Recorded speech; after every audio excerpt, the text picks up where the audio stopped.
Hello guys, स्वागत है आपका अपने यूट्यूब चैनल स्टडी मार्ट 2.0 में। तो बच्चों, आज हम बताने वाले हैं आईटीआई इलेक्ट्रीशियन ट्रेड का क्वेश्चन, जो कि आपके एग्ज़ाम में 100% पूछा जाएगा। आपका जो एग्ज़ाम में है 100% इससे क्वेश्चन पूछा जाएगा। अगर आप लोग ये कर लेते हैं तो आपका एक भी क्वेश्चन एग्ज़ाम का नहीं छूटेगा। चलिए वीडियो शुरू करते हैं। तो क्वेश्चन नंबर 1 क्या बोल रहे हैं कि ऑपरेशन के दौरान ईएलसीबी ट्रिप होने में विफल क्यों होता है। तो इसका ऑप्शन ए में मेरा दिया है अनुचित अर्थ कनेक्शन, बी में दिया है अनुचित न्यूट्रल कनेक्शन, सी में दिया है अनुचित फेज कनेक्शन, डी में दिया है अनुचित फ्यूज रेटिंग। तो इसका आंसर हो जाएगा अनुचित अर्थ कनेक्शन। ऑप्शन नंबर इसका बी सही हो जाएगा।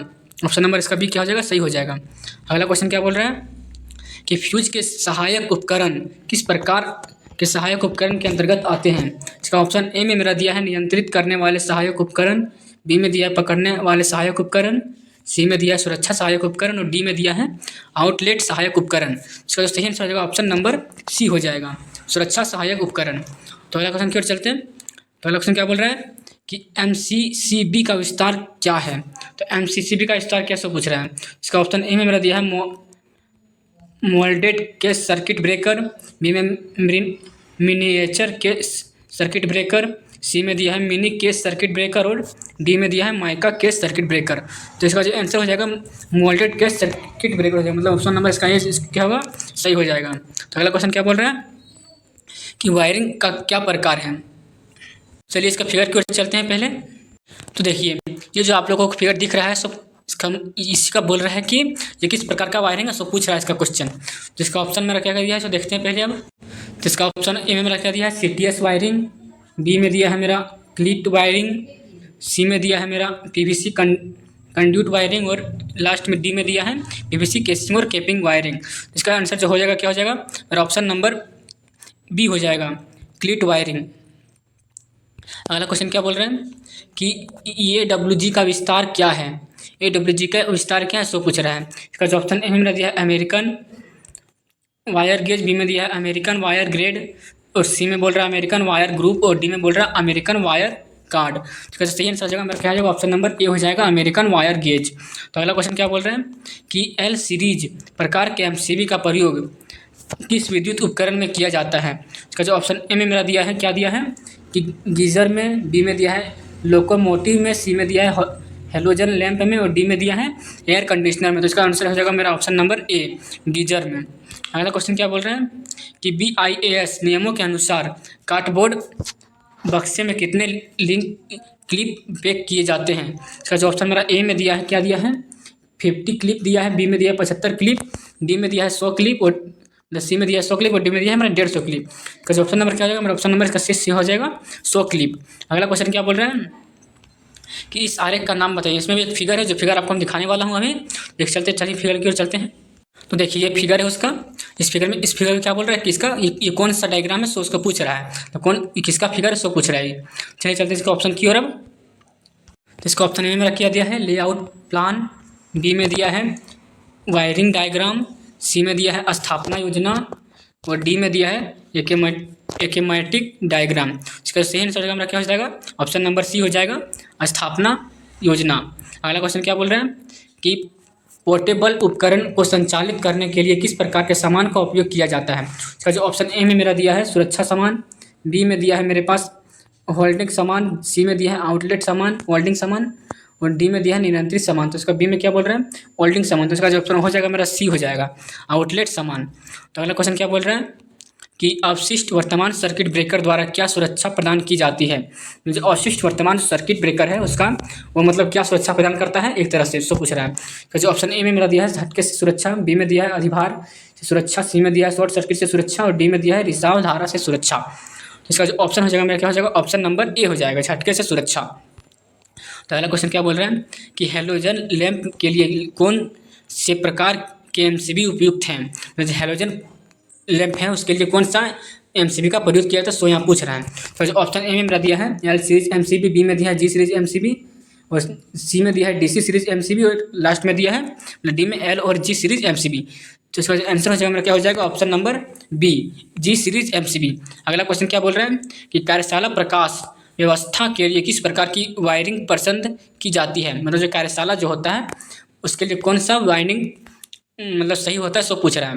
तो ऑप्शन ए में मेरा दिया है केसिंग कैपिंग वायरिंग, बी में दिया है बेटन वायरिंग, सी में दिया है मेरे पास क्या कि पीवीसी कंड्यूट वायरिंग और डी में दिया है सतह धातु कंड्यूट वायरिंग। तो इसका जो ऑप्शन हो जाएगा मेरा क्या हो जाएगा ऑप्शन नंबर डी हो जाएगा। क्या हो जाएगा ऑप्शन नंबर डी सतह धातु कंड्यूट वायरिंग। अगला क्वेश्चन क्या बोल रहे हैं कि कंड्यूट एक्सेसरी का क्या नाम क्या है। तो इसका ऑप्शन ए में मेरा दिया है सोल्डिंग बेड, बी में दिया है सोल्डिंग एल्बो, सी में दिया है एक्सपेक्शन बेड, डी में दिया है एक्सपेक्शन एल्बो। इसका जो सही आंसर क्या हो जाएगा मेरा option number expectation elbow bed, option number C इसका सही हो जाएगा। अगला क्वेश्चन क्या बोल रहे हैं कंड्यूट पाइपों को कैसे निर्दिष्ट किया जाता है। इसका जो ऑप्शन ए में मेरा दिया है मीटर की लंबाई, दूसरा में बोल रहा है मिलीमीटर में दीवार की मोटाई, सी में बोल रहा है मिलीमीटर में आंतरिक व्यास और डी में बोल रहा है मिलीमीटर से बाहरी व्यास। तो आंसर जो मेरा क्या हो जाएगा ऑप्शन नंबर डी हो जाएगा मिलीमीटर में बाहरी व्यास। तो अगला क्वेश्चन क्या बोल रहे हैं कि तांबे के फ्यूज तार का टीन कोटिंग का उद्देश्य क्या है। टीन का जो कोटिंग किया जाता है वो क्यों किया जाता है तांबे के फ्यूज बनाने के लिए। तो जो ऑप्शन ए में मेरा दिया है उच्च तापमान को सामना करना, बी में दिया है फ्यूजिंग फैक्टर बढ़ाना और सी में दिया है तांबे के तार के ऑक्सीकरण को रोकना और डी में दिया है यांत्रिक शक्ति बढ़ाना। तो इसका जो सही आंसर होगा मेरा क्या हो जाएगा तांबे के तार के ऑक्सीकरण को रोकना। इसका सही आंसर होगा मेरा ऑप्शन नंबर सी। अगला क्वेश्चन क्या बोल रहा है कि इनकमिंग बिजली आपूर्ति पर प्रदान किए गए फ्यूज कट आउट का उद्देश्य क्या है। इसका जो ऑप्शन ए में मेरा दिया है यह सुनिश्चित करने के लिए कि लाइन ओवरलोड ना हो, बी में दिया है क्या दिया है बी में कि स्थिर आपूर्ति वोल्टेज बनाए रखने के लिए, सी में दिया है सर्किट को लीकेज करंट से बचाने के लिए और डी में दिया है मनुष्यों को बिजली के झटके से बचाने के लिए।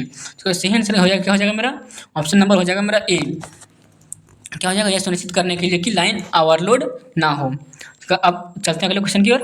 तो अगला क्वेश्चन क्या बोल रहा है इसका 17 नंबर कि एक्स से चिन्हित प्रतीक क्या दर्शाता है। चलिए चलते हैं फिगर की ओर। पहले हम इसका फिर क्या बोल रहे देखिए यहाँ पर जो ये दिख रहा है आप लोगों को, ये जो आप लोगों को दिख रहा है यहाँ पर इस पॉइंट को मतलब यहाँ पर इसको मतलब इसको क्या बोला जाता है सो पूछ रहा है। यहाँ पर इस पॉइंट को क्या बोल रहा है सो पूछ रहा है। यहाँ पर इस पॉइंट को यहाँ पर क्या बोला जाएगा सो पूछ रहा है यहाँ। चलिए चलते इसका ऑप्शन की ओर। अब तो इसका ऑप्शन ए में मेरा दिया है रिंग पर चलने वाले तारों की संख्या, बी में दिया है मेरे पास जोड़े जाने वाले स्विचों की संख्या, सी में दिया है तय की जाने वाली बेटन या पाइप की संख्या और डी में दिया है तय की जाने वाली क्लैप या क्लिप की संख्या। इसका सही आंसर में क्या हो जाएगा कि लिंब पर चलने वाले तारों की संख्या का बताता है। अब अगला क्वेश्चन क्या बोल रहा है कि सीलिंग रोज को सहायक उपकरण के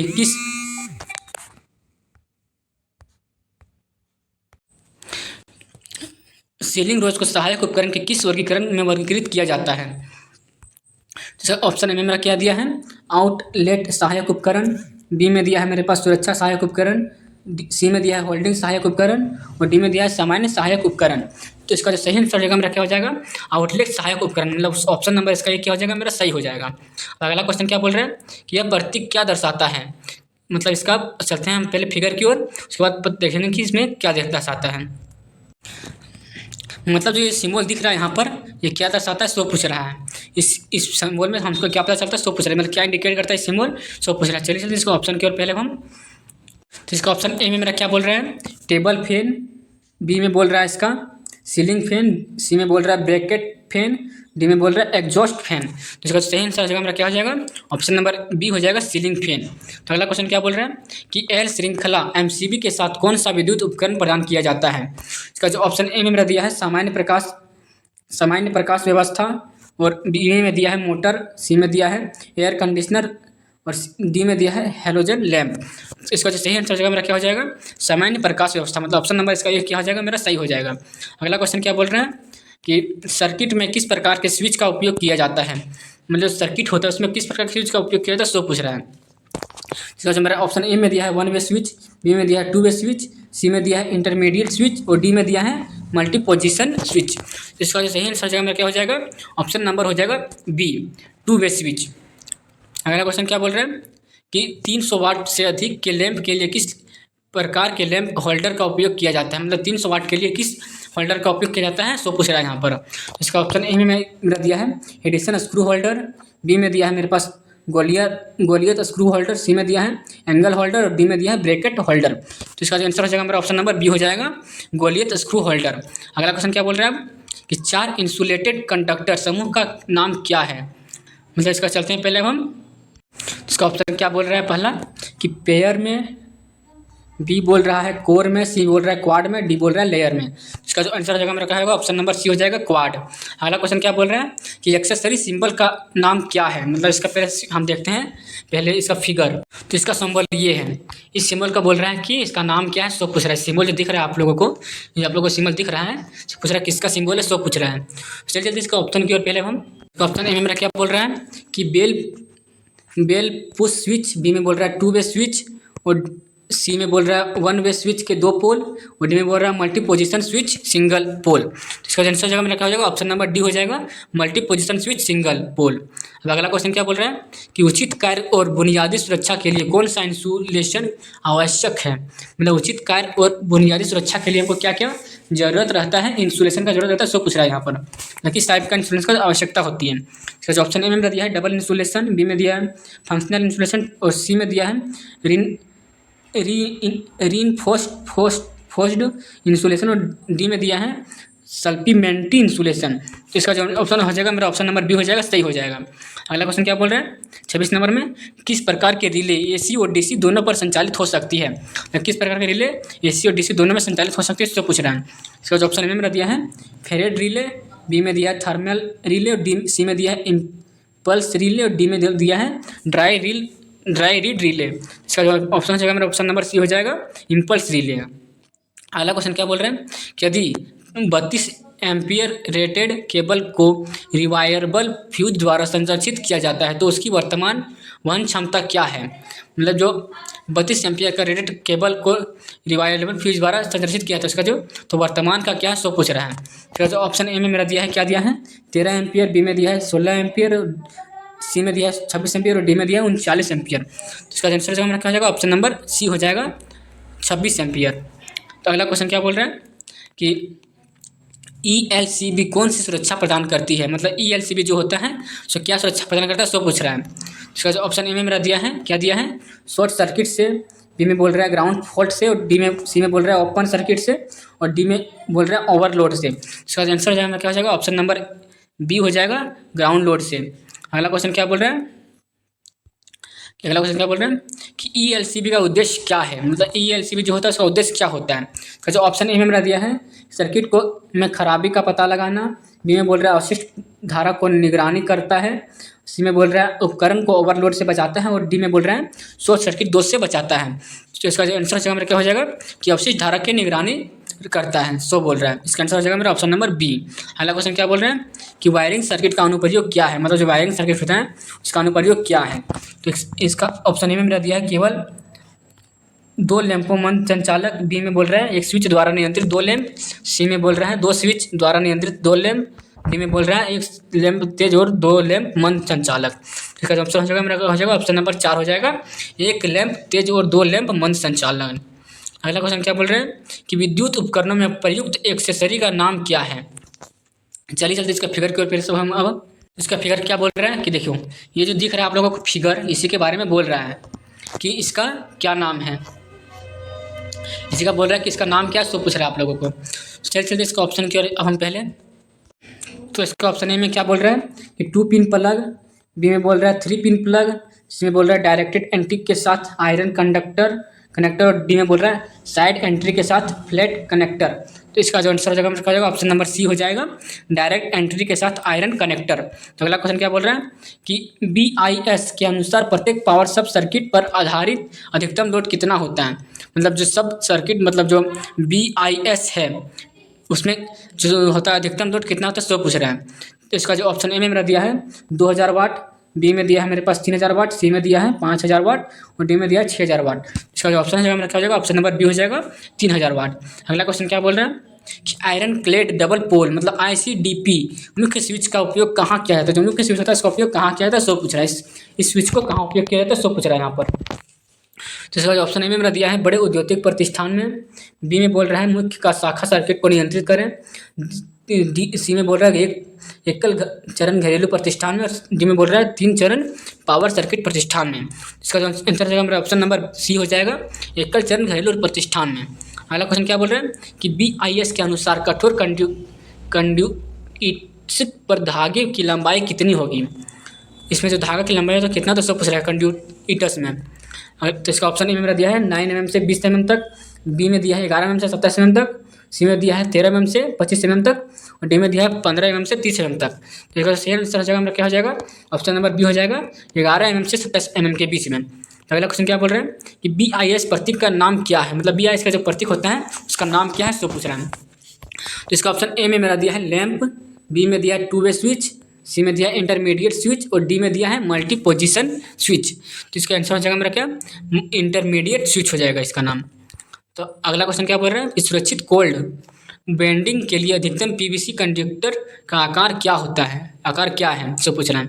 तो ऑप्शन में मेरा दिया है 12 mm का दिया है, बी में दिया है 19 mm, सी में दिया है 25 mm, डी में दिया है 50 mm। तो इसका आंसर हो जाएगा मेरा क्या हो जाएगा, ऑप्शन नंबर सी हो जाएगा 25 mm। तो अगला क्वेश्चन क्या बोल रहे हैं कि 4 लैंप को नियंत्रित करने के लिए गोदाम वायरिंग सर्किट में कितने टू वे स्विच की आवश्यकता होती है। मतलब जो अगर 4 लैंप हैं तो यहाँ जो नियंत्रित करने के लिए गोदाम वायरिंग के लिए कितने टू वे स्विच की आवश्यकता होती है। तो ये हम पढ़ा चुके हैं, जो इसमें होता है तो कितना स्विच होता है, इसमें से 5, मतलब उससे एक हमेशा कम लगता है, मतलब जितना मतलब उसमें मतलब बोल रहा है लैंप उससे एक स्विच हमेशा कम लगता है, क्योंकि इसमें जो टू वे स्विच लगता है एक, उसी के कारण इसमें एक स्विच कम लगता है। इसका जो आंसर क्या हो जाएगा, ऑप्शन नंबर बी हो जाएगा। तो अगला क्वेश्चन क्या बोल रहा है कि 100 एम्पियर से ऊपर की वर्तमान रेटिंग के लिए किस प्रकार के सर्किट ब्रेकर का उपयोग किया जाता है। मतलब जो 100 एम्पियर के ऊपर से अधिक वर्तमान रेटिंग रहता है उस सर्किट ब्रेकर का उपयोग किया जाता है। मतलब किस प्रकार का सर्किट ब्रेकर का उपयोग किया जाता है, सो पूछ रहा है। मतलब 100 एम्पियर से अधिक धारा रहने पर किस प्रकार का उपयोग किया जाता है सर्किट ब्रेकर का, सो पूछ रहा है। इसका जो ऑप्शन ए में मेरा दिया है मिनीएचर सर्किट ब्रेकर मतलब MCB, बी में दिया है अर्थ लीकेज सर्किट ब्रेकर मतलब ELCB, और सी में दिया है मोल्टेड केस सर्किट ब्रेकर मतलब MCCB, और डी में दिया है रेसिडुअल करंट सर्किट ब्रेकर मतलब RCCB। इसका जो आंसर हो जाएगा क्या हो जाएगा, ऑप्शन नंबर हो जाएगा सी मोल्टेड केस सर्किट ब्रेकर मतलब MCCB। अगला क्वेश्चन क्या बोल रहे हैं कि ओवरलोड प्रोटेक्शन के लिए सर्किट ब्रेकर में किसका उपयोग किया जाता है। मतलब जब ओवरलोड हो जाता है तो उसके लिए किस चीज़ का उपयोग किया जाता है, सो पूछ रहा है यहाँ पर। तो ऑप्शन ए में दिया है किस सर्किट ब्रेकर का उपयोग किया जाता है। ए में दिया है बाईमेटेलिक स्ट्रिप, बी में दिया है नो वोल्ट कॉइल, सी में दिया है मैकेनिकल वाइब्रेशन, और डी में दिया है मैग्नेटिक रिपल्शन। इसका आंसर जगह मेरा क्या हो जाएगा, ऑप्शन नंबर हो जाएगा ए बायोमेटिक ट्रिप्स। अगला क्वेश्चन क्या बोल रहे हैं 40 नंबर में कि कम धारा रेटिंग वाले केबल का उपयोग उच्च धारा लोड को जोड़ने के लिए करने का क्या प्रभाव होता है। मतलब क्या बोल रहे हैं कि जो कम धारा रेटिंग वाले केबल होता है उसको उच्च धारा लोड को जोड़ने के लिए क्या प्रभाव होगा, सो बोल रहा है। इसका जो ऑप्शन ए में मेरा दिया है वोल्टेज ड्रॉप बढ़ना हो जाएगा, बढ़ता है, बी में बोल रहा है लोड करंट बढ़ेगा, वोल्टेज ड्रॉप घटेगा, सी में डी में बोल रहा है गर्मी के कारण केबल को नुकसान होगा। मतलब क्या होता है कि जब हम मतलब कम धारा रेटिंग वाले मतलब किसी मतलब जैसे तार में बहुत ज़्यादा वोल्टेज दे देंगे तो क्या होगा, मेरा तार गल जाएगा। इसका जो ऑप्शन होगा मेरा क्या जाएगा, ऑप्शन नंबर डी हो जाएगा सही आंसर। तो अगला क्वेश्चन क्या बोल रहे हैं कि वायरिंग इंस्टॉलेशन में सर्किट डायग्राम का उद्देश्य क्या है। इसका ऑप्शन सकते हैं, इसका पहले डायग्राम क्यों, और पहले इसमें मेरा डायग्राम नहीं दिया गया है इसीलिए इसका इसी से हम सॉल्व करते हैं कि वायरिंग इंस्टॉलेशन में सर्किट डायग्राम का उद्देश्य क्या है, सो पूछ रहा है। इसका जो ऑप्शन ए में मेरा दिया है क्या दिया है, सामान की भौतिक स्थिति दिखाने के लिए, बी में दिया है सर्किट को विभिन्न सामानों का अनुमान लगाने के लिए, सी में दिया है पाठक को जल्दी से सुनिश्चित करने के लिए कि सर्किट किसके लिए डिजाइन किया गया है, और डी में बोल रहा है विशिष्ट कार्य के लिए सर्किट को योजनाबद्ध कनेक्शन दिखाने के लिए। इसका जो आंसर होगा मेरा क्या हो जाएगा, ऑप्शन नंबर यही हो जाएगा डी, क्या हो जाएगा कि विशिष्ट कार्य के लिए सर्किट का योजनाबद्ध कनेक्शन दिखाने के लिए। तो अगला क्वेश्चन क्या बोल रहे हैं कि सर्किट ब्रेकर का कार्य क्या है, मतलब सर्किट ब्रेकर का कार्य क्या रहता है, सो पूछ रहा है। इसका जो ऑप्शन में मेरा दिया है सामान्य स्थिति में संपर्क बनाना, डी में दिया है असामान्य स्थिति में संपर्क बनाना, सी में दिया असामान्य स्थिति में स्वचालित रूप से तोड़ना, और डी में दिया असामान्य स्थिति में भौतिक रूप से संपर्क तोड़ना। तो इसका आंसर हो जाएगा मेरा क्या हो जाएगा, ऑप्शन नंबर में हो जाएगा इसका सी, क्या बोल रहे हैं कि समय स्थिति में स्वचालित रूप से तोड़ना। तो अगला क्वेश्चन क्या बोल रहे हैं कि अस्थायी इंस्टॉलेशन के लिए कौन सी वायरिंग उपयुक्त है, मतलब अस्थायी इंस्टॉलेशन के लिए कौन सा वायरिंग प्रयुक्त है, सो बोल रहा है। इसका जो ऑप्शन ए में मेरा दिया है क्लीट वायरिंग दिया है, बी में दिया है कंसील्ड वायरिंग, सी में दिया है PVC कंड्यूट वायरिंग, डी में दिया है मेटल कंड्यूट वायरिंग। तो इसका आंसर जगह मेरा क्या हो जाएगा, ऑप्शन नंबर ए हो जाएगा क्लीट वायरिंग। अगला क्वेश्चन क्या बोल रहे हैं कि बहुमंजिला इमारत के लिए वायरिंग की ट्री प्रणाली सबसे उपयुक्त क्यों है। मतलब जो बहुमंजिला होता है इमारत के लिए वो ट्री प्रणाली का वायरिंग क्यों किया जाता है, सो पूछ रहा है। इसका जो ऑप्शन ए में मेरा दिया है आसान लोड संतुलन, बी में दिया है स्थिर वोल्टेज वितरण, सी में दिया है न्यूनतम वोल्टेज ड्रॉप, डी में दिया है कई फ्यूज के साथ दोष ढूंढने में आसान। इसका जो आंसर हो जाएगा मेरा क्या हो जाएगा, ऑप्शन नंबर डी हो जाएगा, कई फ्यूज के साथ दोष ढूंढने में आसान। तो अगला क्वेश्चन क्या बोल रहे हैं, यह किस प्रकार का आरेख है, मतलब इसका फिगर दिया गया है। तो चलिए इसका फिगर क्यों सबसे पहले हम, तो यह है इसका फिगर। देखिए इस फिगर में, मतलब इस फिगर को पूछ रहा है कि यह किस प्रकार का फिगर है, सो पूछ रहा है। तो इसका फिगर क्या होगा सब लोग अच्छे से देख लीजिए पहले एक बार, उसके बाद चलिए चलते इसके ऑप्शन की ओर अब हम। तो इसका ऑप्शन ए में मेरा दिया है वायरिंग आरेख, बी में दिया है सर्किट आरेख, सी में दिया है स्थापना योजना और डी में दिया है लेआउट आरेख। तो आप लोगों को देखने से ही पता चल रहा होगा कि ये कैसा आरेख है, कि एक वाइंडिंग का आरेख है। तो अगला क्वेश्चन क्या बोल रहे हैं कि 46 में कि एमसीबी में बायमेटेलिक स्ट्रिप का कार्य क्या है। मतलब जो एमसीबी बायमेटेलिक स्ट्रिप का जो कार्य होता है उसका क्या होता है। तो ऑप्शन ए में दिया है ओवरलोड प्रोटेक्शन, मतलब ओवरलोड की सुरक्षा, बी में दिया है शॉर्ट सर्किट सुरक्षा, सी में दिया है ओवर वोल्टेज सुरक्षा और डी में दिया है अर्थ लीकेज सुरक्षा। इसका आंसर जगह में क्या जाएगा, ऑप्शन नंबर ए हो जाएगा, ओवरलोड प्रोटेक्शन। अगला क्वेश्चन क्या बोल रहे हैं कि फॉल्ट में सर्किट को बाधित करने के लिए फ्यूज द्वारा लिए गए समय के लिए क्या उपशब्द है। इसका जो ऑप्शन ए में मेरा हो जाएगा टाइम फैक्टर, बी में बोल रहा है फ्यूजिंग फैक्टर और सी में बोल रहा है कट ऑफ फैक्टर और डी में बोल रहा है फ्यूजिंग करंट बोल रहा है। तो इसका जो आंसर हो जाएगा क्या हो जाएगा मेरा, ऑप्शन नंबर सी हो जाएगा, कट ऑफ फैक्टर। अगला क्वेश्चन क्या हो जाएगा कि रिले का नाम क्या है। मतलब एक फिगर दिया गया, इसके फिगर पर चलते पहले हम। तो ये जो आपको फिगर दिख रहा है पूछ रहा है इस रिले का क्या नाम है, सो पूछ रहा है। ये जो फिगर दिख रहा है आपको, सो पूछ रहा है इस रिले का क्या नाम है, सो बताना है आप लोगों को। तो देख लीजिए ऐसा फिगर। आप चलिए चलिए इसके ऑप्शन की ओर सबसे पहले हम। तो इसका ऑप्शन ए में मेरा क्या बोल रहा है कि वाइंडिंग आरेख, नहीं ये हम 40 नंबर 5 में पहुँच गए ना। क्या बोल रहा है इसमें कि इम्पल्स रिले बोल रहा है, बी में बोल रहा है ड्राई रीड रिले, सी में बोल रहा है इलेक्ट्रोमैग्नेटिक रिले और डी में बोल रहा है मरकरी वेलेड कनेक्टेड रिले। तो इसका जो आंसर जो मेरा क्या हो जाएगा, ऑप्शन नंबर हो जाएगा बी, ड्राई रीड रिले। अगला क्वेश्चन क्या बोल रहे हैं 50 नंबर में कि डाई स्टॉक सेट का उपयोग क्या है। मतलब जो डाई स्टॉक होता है उस सेट का उपयोग क्या होता है, सो पूछ रहा है। इसका जो ऑप्शन ए में मेरा दिया है चौकोर पाइप्स का बाहरी थ्रेड्स काटना, बी में बोल रहा है बेलनाकार पाइप का आंतरिक थ्रेड्स काटना, सी में बोल रहा है बेलनाकार पाइप का बाहरी थ्रेड्स काटना और डी में बोल रहा है आयताकार पाइप का आंतरिक थ्रेड काटना। इसका जो ऑप्शन हो जाएगा मेरा क्या हो जाएगा, ऑप्शन नंबर हो जाएगा, ऑप्शन नंबर हो जाएगा इसका सी, बेलनाकार पाइप का बाहरी थ्रेड काटना। अगला क्वेश्चन क्या बोल रहे हैं 50 नंबर कि कौन सी विद्युत एक्सेसरीज में सामान्य वर्गीकरण से संबंधित है। इसका जो ऑप्शन ए में मेरा दिया है क्या दिया है, फ्यूज दिया है, बी में दिया है सीलिंग रोजेज, सी में दिया है इंटरमीडिएट स्विच, डी में दिया है पेंडेंट लैंप होल्डर। इसका आंसर जो हमारा क्या हो जाएगा, ऑप्शन नंबर हो जाएगा बी, सीलिंग रोजेज। तो मेरा आज का क्वेश्चन ये समाप्त होता है। तो अगर आप लोगों को वीडियो अच्छा लगा होगा तो वीडियो को लाइक शेयर एंड सब्सक्राइब जरूर करें और एक प्यारा सा कमेंट भी कर दें ताकि हमारा वीडियो आप तक हमेशा पहुँचे। चलिए चलते हैं, अब मिलते हैं अगले वीडियो में।